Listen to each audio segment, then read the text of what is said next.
Et pour commenter la décision du tribunal de l'Union européenne qui annule la décision du Conseil européen sur les accords agricoles et de pêche avec le Maroc, nous avons en direct avec nous Mourad Joti, président du club des avocats du Maroc. Monsieur Joti, bonjour. Bonjour. Alors, maître, quelle est votre première lecture de l'annulation par le tribunal de l'Union européenne des décisions du Conseil européen ? En effet, il s'agit déjà d'un accord qui est commercial, qui porte sur des préférences tarifaires et qui modifie, comme vous avez souligné, le protocole 1 et 4 de l'accord d'association entre l'Union européenne et le Maroc. C'est d'abord une décision européenne, c'est-à-dire qui n'a aucune incidence sur le Maroc, qui n'a pas d'effet contraignant, puisque c'est une décision du Conseil de l'Union européenne qui a été approuvée par le Parlement européen en date du 16 janvier 2019 par 444 parlementaires européens, c'est-à-dire qui a été approuvé par les instances européennes. Et d'ailleurs, sur la base de consultations qui ont été faites dans les provinces du Sud et qui ont conclu qu'il y a un consentement de la population sahraoui et qu'il y a une incidence, et qu'il y a des profits qui sont investis dans ces provinces.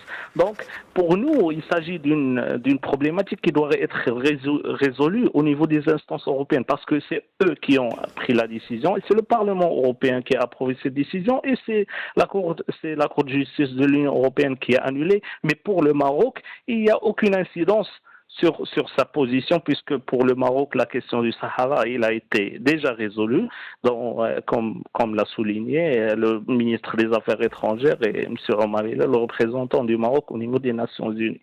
Donc, voilà. Donc, par rapport à la représentativité du peuple sahraoui, ce qu'on peut dire maintenant, c'est qu'il n'existe plus de peuple sahraoui au niveau du langage de droit international. Il existe des populations sahraouies et on ne peut plus parler de légitimité de ce groupuscule Polisario puisqu'on ne connaît même pas leur nombre. Est-ce qu'ils sont une vingtaine, une cinquantaine ou même une centaine?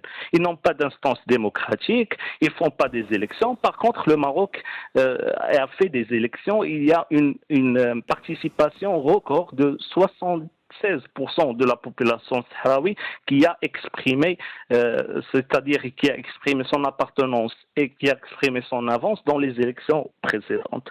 Donc, par rapport aussi à l'échec de l'identification et le nombre qu'on n'est pas détenu de Tindouf, on ne peut plus parler de représentativité de ce groupuscule par rapport au peuple sahraoui, ce qui nous choque par rapport aussi à ces décisions qui en quelque sorte, essaient de souligner une donnée qui à nos yeux n'a plus d'importance et je pense au niveau du droit international n'est plus reconnu par la communauté internationale.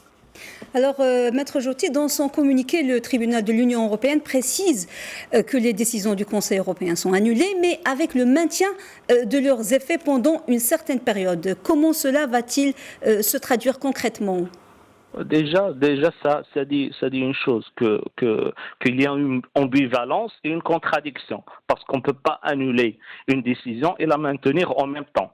C'est-à-dire que les juges du tribunal de l'Union européenne n'arrivent pas à prendre une décision et qui sont en contradiction et qu'ils n'ont pas une clarté par rapport à cette situation, parce que l'annulation de cet accord suppose qu'il n'y a pas de maintien. Mais déjà, donc ces instances européennes aussi ne reconnaissent pas la décision du tribunal, puisque dans le communiqué conjoint de M. Borrell et M. Borretta, ils parlent de mécanismes juridiques qui vont assurer la conclusion et la continuation de ces accords. Donc tout ça pour vous dire que, en fin de compte, cette décision n'a pas beaucoup d'importance peut-être pour le Maroc parce que les accords ils continuent. La relation entre l'Union européenne a été confirmée par le communiqué.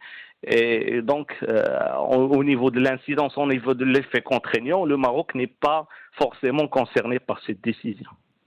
Merci beaucoup, Maître Mourad Joti, pour cet éclairage. Je rappelle que vous êtes président du club des avocats du Maroc.